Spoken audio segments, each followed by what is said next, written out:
Hello,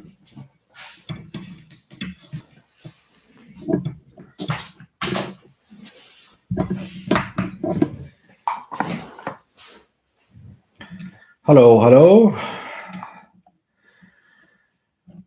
So, okay. So, hello everyone. This is Maher Haddad here. So today I'm doing this live streaming, as I have already announced, to be able to answer your questions. Any question you have in your mind, technical questions, I'm here for the next 1 hour, available to be able to answer any of your questions. Before we start directly with the questions, I would like to inform you that you have seen possibly that I have released a course not long time ago, which is the Certified Wireless Specialist.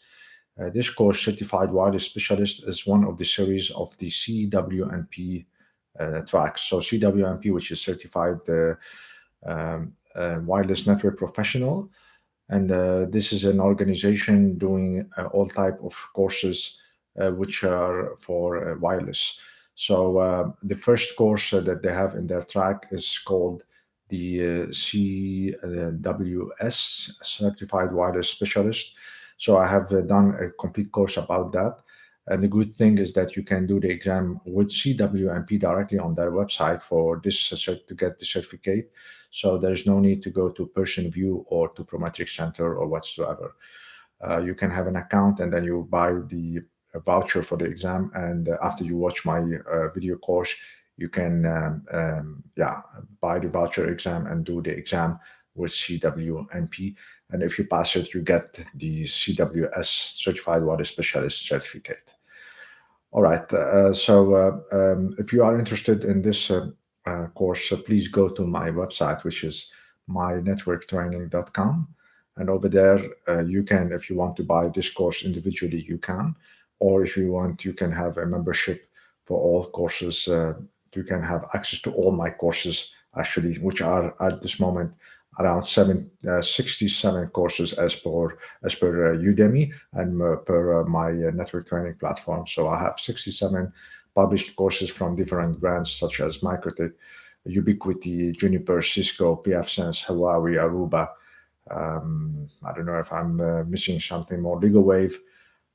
So that's what I wanted to say for now.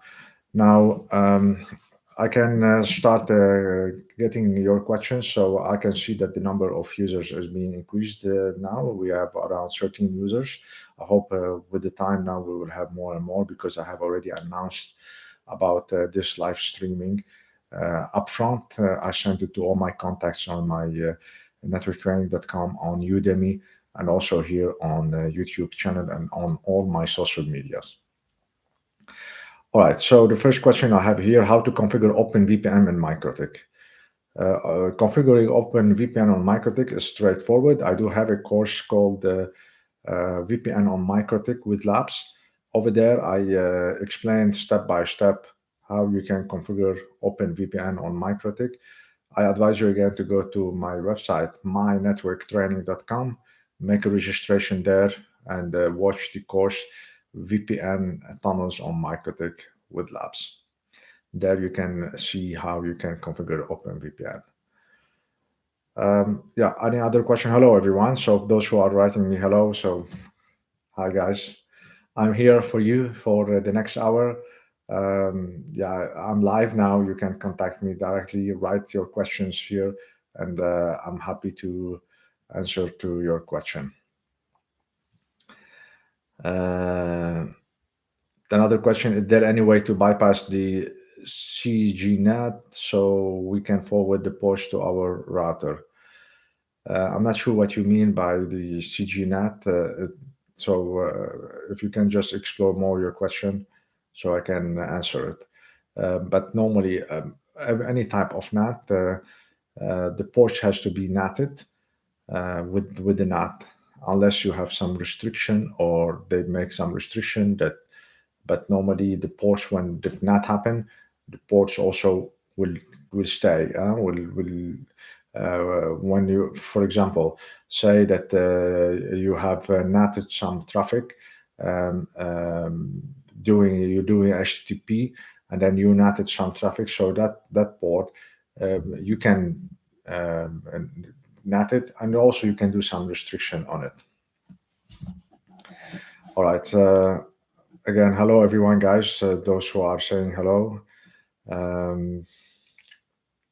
All right. Another question. One thing in your courses which would be great to show something set up on already placed working router rather than showing how to do X and on a blank tick. So you mean like to show configuration which is on a real router, like that's what you mean? Because normally what I do in my courses is that I show you everything from scratch, step by step, to make it more easy for you. But if you mean that you want to see everything, how it's like how you're doing the BGP and OSPF and doing the VPN and the WireGuard and I don't know MPLS and some security and that's all together, then this doesn't really fit in one course. It's because normally I speak on one course, I speak about one specific thing and then configure it. So if I'm explaining, for example, WireGuard, then I configure WireGuard and it's working. If I show you that on a real router, which is on a production network, the configuration wouldn't change on WireGuard by itself. So it's what you have to learn from the course. The configuration will be shown the same on the real router. But if you want all the protocols to be shown up together, I think I have done some courses where I think there is a course to how to set up an ISP core network, but that's only for people who works in ISPs, where I show BGP, MPLS, OSPF, VLAN, management VLANs, VPLS, all those stuff. I show them together in one course, and then that's one of the best-selling course, by the way, on Udemy. All right. Any other questions, guys? I'm here available for you. Please profit from this time and ask me your questions. I was hoping to see more people, more users joining my live session because it was announced upfront and sent to all. But I don't know if this timing is the best time for people. I'm not sure.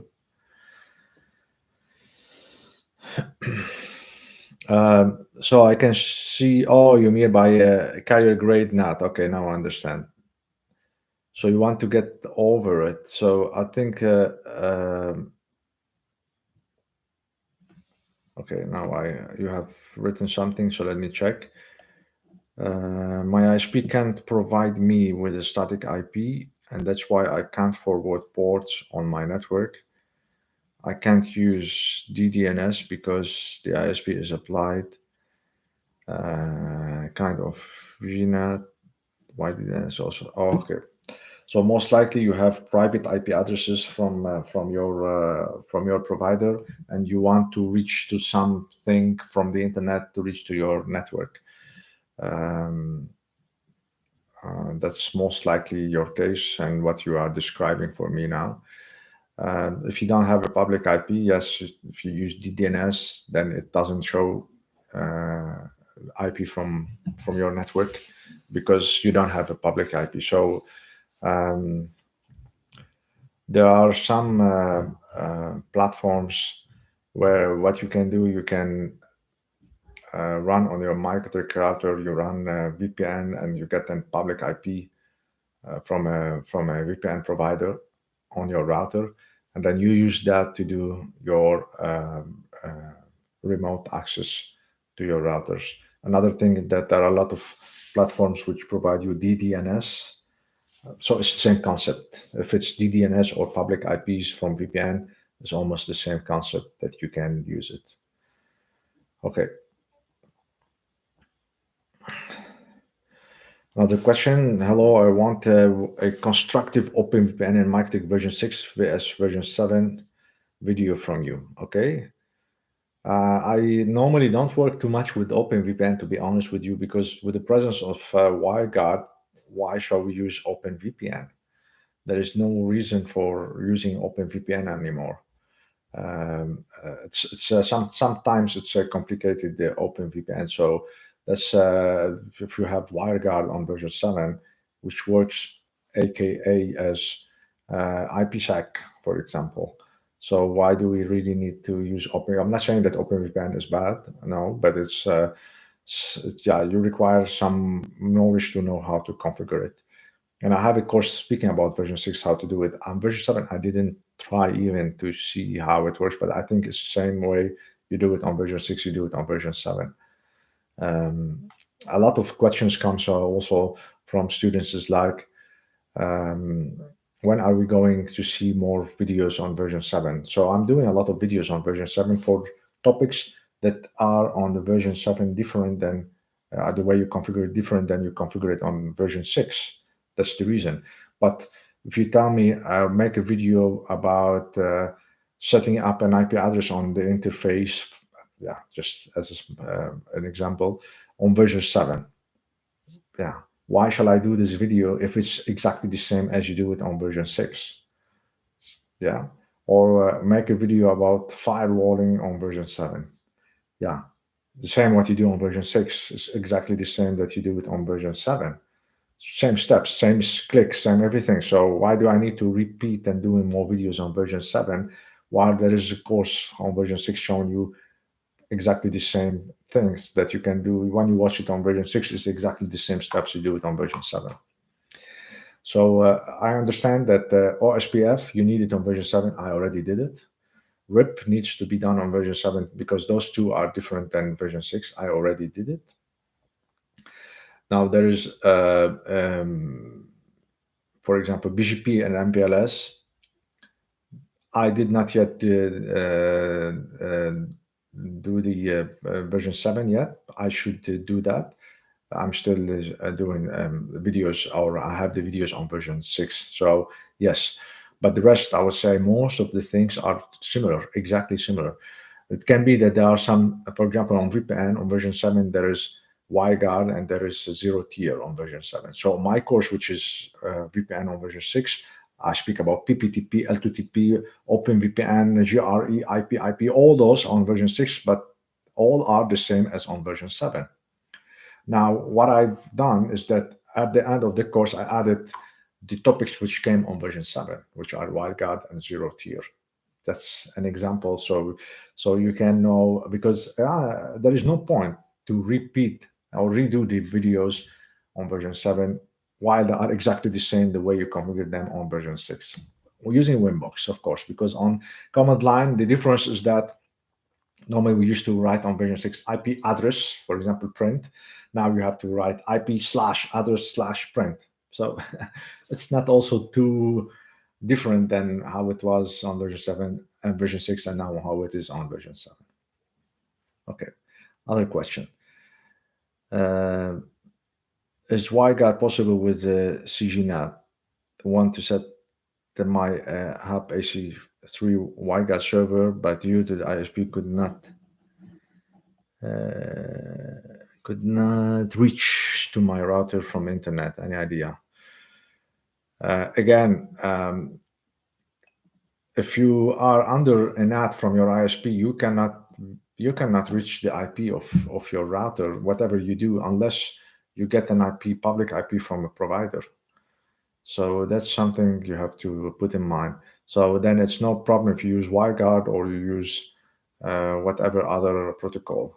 So you have to make subscription with a provider giving you a public IP address, like a third party, that you get public IP address from him, and then you can reach to your router most likely, unless your provider also block for you the ports for WireGuard or for those VPN. Then yeah, you have very bad luck then from your provider. The easiest way is to contact your provider then and speak to him. Okay, another question. Is there any way to block the brute force attack from Winbox app and VPN every time I check the log on my Mikrotik router. It showed me that there's many IPs try to connect to my VPN server. The easiest way to do it is to for brute force attack, stop everything which makes the ports where the brute force attack is happening to you. So something like if you don't use SSH, block it. If you don't use Telnet, disable it, not block it, disable it. If you don't use Telnet, disable it. If you don't use www, disable it, and so forth. So that's then you secure that Winbox change the port to something totally different than the default port. There is a way if you want to leave everything open. There is a way still that you leave all the ports open, but then you have to make firewall rules. And I have a course speaking about that called Mikrotik Security with Labs, showing you with filter rules how you can drop the brute force attacks. So that's in one of my courses called Mikrotik Security Engineers or Engineer with Labs. So that's the course I recommend you to take it. And there is a script of the firewall which block the brute force there. Okay. Other question?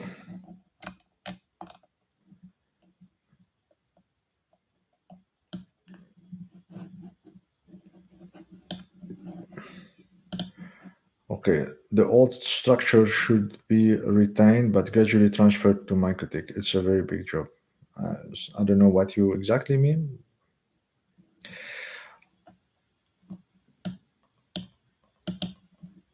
Okay, I'm talking here about the brute force attack. When you said about brute force attack, the question about VPN, that's another thing.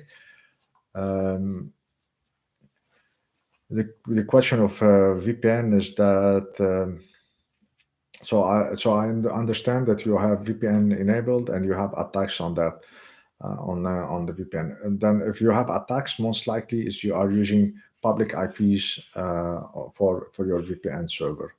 So that's most likely that people are targeting your VPN server on your public IP address. I think that's the main reason.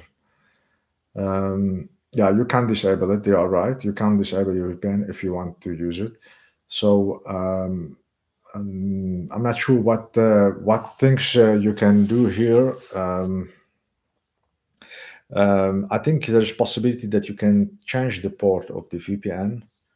And it depends on what VPN you are using, what tunnel.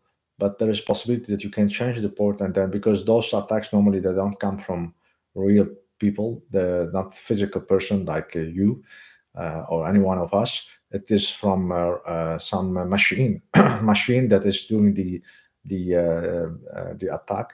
So that's why. It's important that you possibly change the ports of the VPN you are using. Oh, okay. So we have already passed almost 20 minutes. So yeah, any more questions? And guys, I really would like to ask you again, please do not forget to subscribe to mynetworktraining.com. I will write it here on the chat so everyone knows about it. This is my platform, mynetworktraining.com. And yeah, I really ask you guys if you ever want to make or to study my courses, please get my courses on mynetworktraining.com. There is possibility to buy individual courses, or you can just go and make a membership for monthly or yearly. There is also bundles for only Mikrotik courses, bundle for Ubiquiti courses, bundle for Juniper, bundle for Huawei, or you can get access to all my courses all together. So I highly advise and suggest you, please, guys, if you ever want to help me and you want to buy my courses, then to buy them from my network training rather than buying them from other platforms like Udemy, because on my network training I get the full money to myself, while on other platforms where I'm putting the courses, this will be shared with the platform where I'm hosting my courses there. All right. Now, The other thing also, there is a possibility that you can make support for my channel. So there is an icon here where you can use it if you want, if you like that I keep doing the live session and you like it. So please, if you can support my channel, you can just click on it and then you can yeah, send something over there. Okay, so any other questions? Let's see.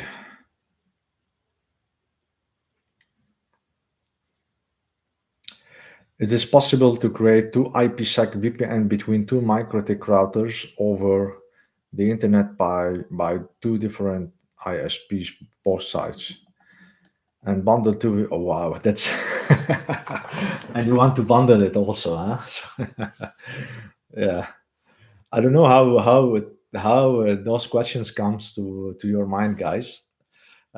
So he was asking here, the sir is like, we do two VPN to two different ISPs and then we bundle them together. Then he has more traffic or something like this. Why do you need to do that? I would say if you want to bundle anyway. Now, actually, there's nothing called bundle on the WAN. You want to do load balancing. Bundle is more to be like aggregation, we call it, is on layer 2. This is what's called load balancing. So what you can do, you can use one load balancing protocol like PCC, and then you don't need to use VPN. You have two ISPs. There is a course that I'm speaking about it. So it's showing you step by step. Also on version 7, I have added a video showing how to do it on version 7. So you can use it, use PCC, and then you have load balancing.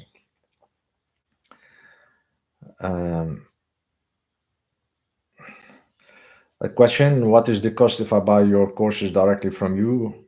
By the way, I'm a new fan. I thank you for all your efforts and times. Thanks a lot, sir. So please go to the website mynetworktraining.com. I'm not going to say the price now on the live session here. All information are there. You can make subscription on monthly basis, and you can make subscription on yearly basis. If you buy a yearly subscription, then you get 2 months for free. So you don't pay for 2 months if you make yearly, which I highly advise you to do it. Yeah. Other question. I have two WAN for different ISP and I applied load balancing PCC, but the problem is that I can't get the speed. Each one speed is 500 and the total I get 675, 700. Yeah, then in this case, there is something one, or your request or the users inside your network are not really doing the full bandwidth. So that means that your bandwidth is the real bandwidth is 700 megabit per second. So that's one side, I would say. And then two, then maybe your ISP is not giving you the right amount of bandwidth. In case you think that you have the 1 gig or 1000 megabit per second, then that means your provider is not giving you the real bandwidth. But as PCC, it really works perfectly. I've tested in many places. Also, you have to check the speed on the port and the speed of your cables as well. Could be that those cables are not able to carry that much of bandwidth. Okay, other question. Hello. Those who are saying hello, hi guys. My regard to you, all of you. Question. Someone is saying, I'm building a small WISP or WISP, and I'm planning to use two router board 3011 as my core router and router board 750 hex series on the tower, all running in OSPF network. Do you have any advice or recommendation? No, I can't advise in this level because it depends on how much bandwidth you have. And but if you're using for core network, you have to have a big router. Depends on how much bandwidth, I don't know, but you have to have a big router. And if you possibly also get a server and install on it the x86 or CHR image, that's even much better because then you have more processor and more memory. Again, it depends on how big is your network and how much traffic you have. Using OSPF, that's great. It's a great idea. You should always use your OSPF inside your network so you can reach to all your network, to all your towers. Yeah, that's something. And again, if you want to really build a right ISP, take my courses on my website, mynetworktraining.com. There are 3-4 courses speaking about ISPs, how to set up ISPs, core ISPs, and as well some wireless ISPs, how to do all the design, how to configure them. So please have a look on my website and do a registration. All right, some other questions, guys? Let's see. So the number of people joining this session, I didn't see it as I was expecting, to be honest, because I made a lot of marketing for it before I came online. I was expecting to see more users. But anyway, we are enough of people to be able to take your questions. And so who's gonna do the first registration on my network training while we are doing this live session? Is there anyone going to do it? And then I can say his name here on the live session and thank him. It happened last time in the live session, someone bought for 1 year, and I mentioned his name and I told him thank you very much for the contribution. I hope any one of you also will do that. All right. Other questions? Now, if you want to ask me something different than technology, something else, I'm also happy to answer your questions, but not very personal questions, please. That's I normally don't answer too much about my personal stuff. Yeah.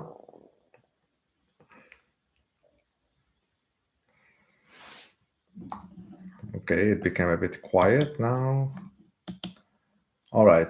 So, how many of you watch my video courses on a daily basis? I would say because I know a lot of people who watch my video courses on a daily basis, and they say that they know me very well from my courses. They know what normally I should say, and when I'm saying a sentence, I will use a word. They say that we know what you're gonna say, the next word, what's gonna be, because they watch me a lot. So, is there anyone who watch me on daily basis, and how many minutes per day, almost, you watch my video courses?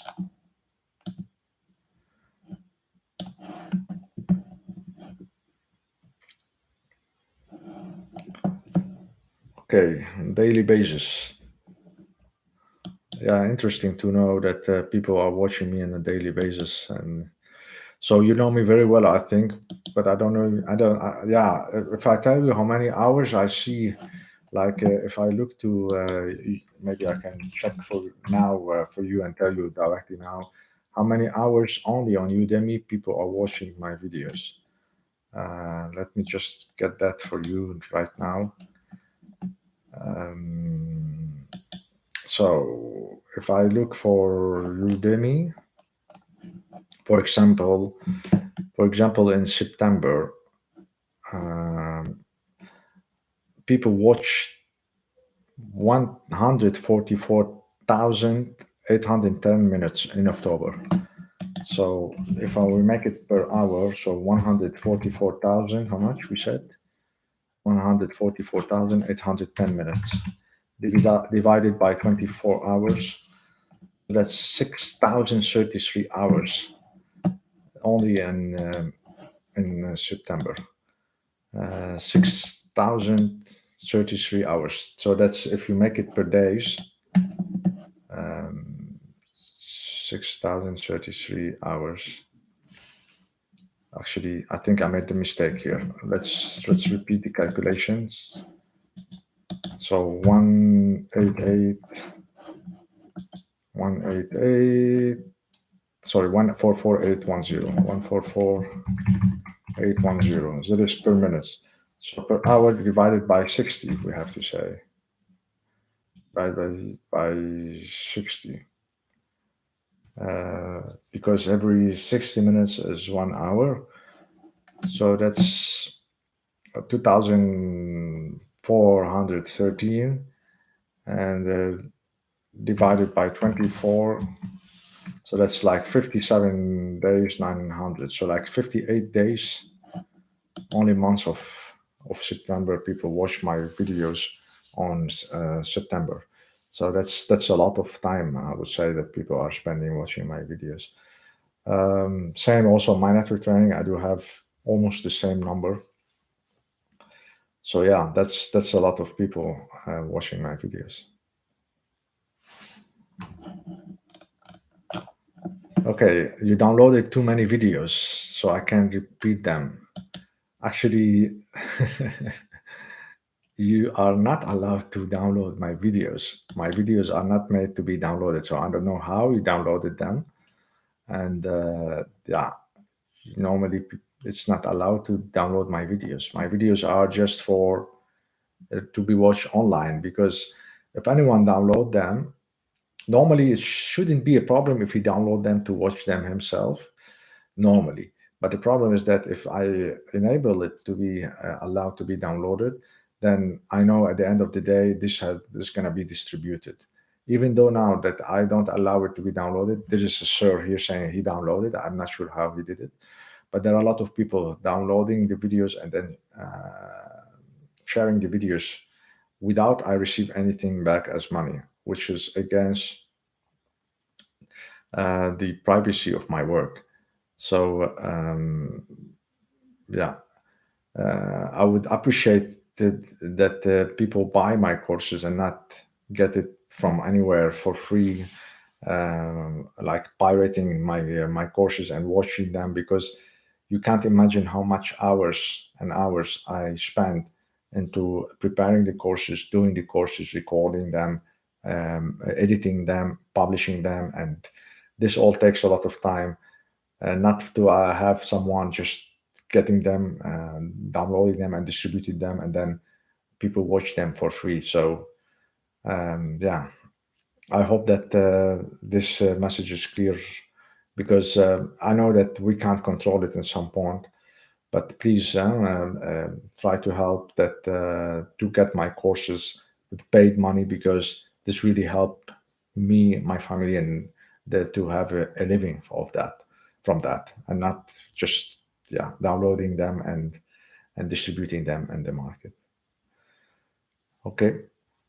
All right. So any other questions, guys? If there is no questions, then possibly I will end up this live streaming. Because the main reason that I'm here is to get questions and answering them. If there are no questions, I will give it like 1-2 minutes. And also I see the number of people are being less and less, so meaning that there are no questions anymore coming. So, are there any questions from you guys? All right, let's give it 1 minute. Maybe someone is writing something. If not, then I can say that I thank you very much for the time you spent now watching this live streaming. I hope I could answer your questions that you have raised in this live streaming.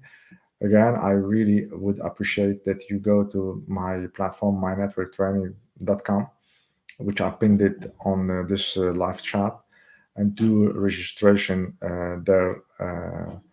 Then I can. Then I'm very happy. Okay, we got a question here. Good day. Which course to learn about DDNS, no IP address?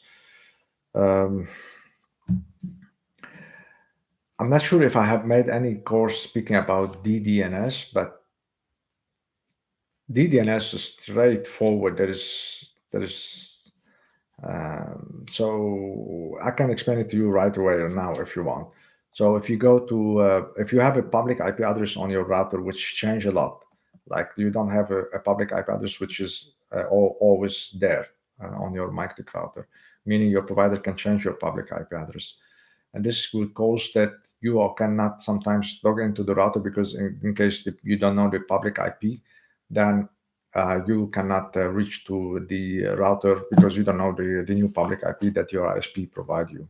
So what you can do, you can enable DDNS on the Mikrotik router. You have to go to IP cloud and then you have DDNS. You apply it, just one check and apply it. So what you will get there, you will get like a domain name, which is mapped to the IP address on the router.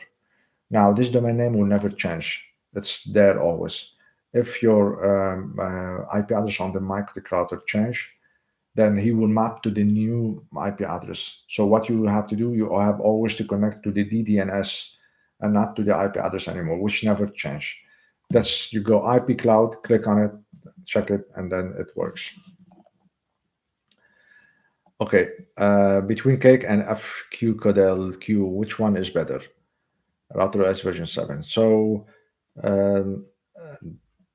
there is no protocol which is better than the other. Each protocol has functionality to do. So you can say Cake is better than FQCodel, or PCC is better, or SFQ or Red or whatever. So I can't say which one is better. It depends on what you want to do in your network. It depends on your requirement. But those two protocols are going to be covered very soon in a course, and I'm most likely going to make a course for quality of service covering all the queues that are available on Mikrotik. Of course, Router OS version 7.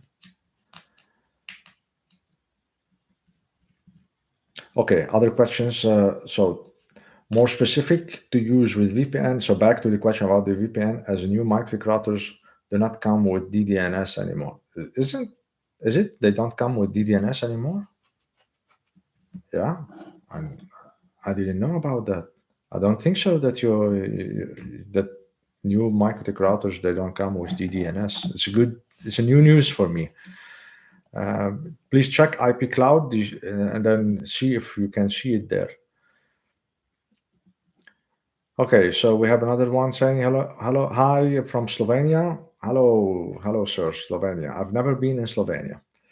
Found your tutorials on Udemy, super helpful. So thank you very much. We couldn't find any Mikrotik course in my country. You're welcome to come to my place, to the Netherlands. Huh? So if you want to follow a Mikrotik course with me, I'm a Mikrotik certified trainer, and Slovenia is in Europe. So just you can come over, or we can do the training online, so live online with me, one-to-one. Or if you have more people want to follow the course, you can do it with me.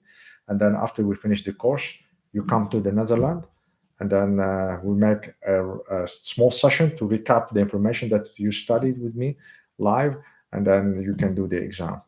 So if you are interested, just write me to, it is my email address, info@mynetworktraining.com. Just drop me an email, and then you're welcome then to follow a course with me. Okay, another question we have here. What do you think recursive route plus PCC to have failover and traffic balancer between 3 links? Recursive route, you mean a recursive route with NetWatch most probably, right? With a script.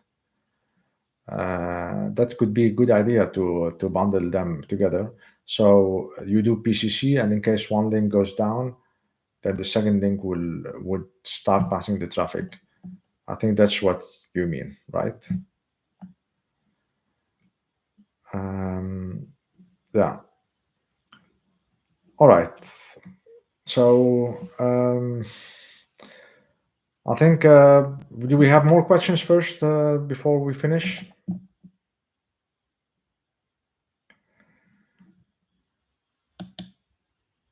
Any more questions?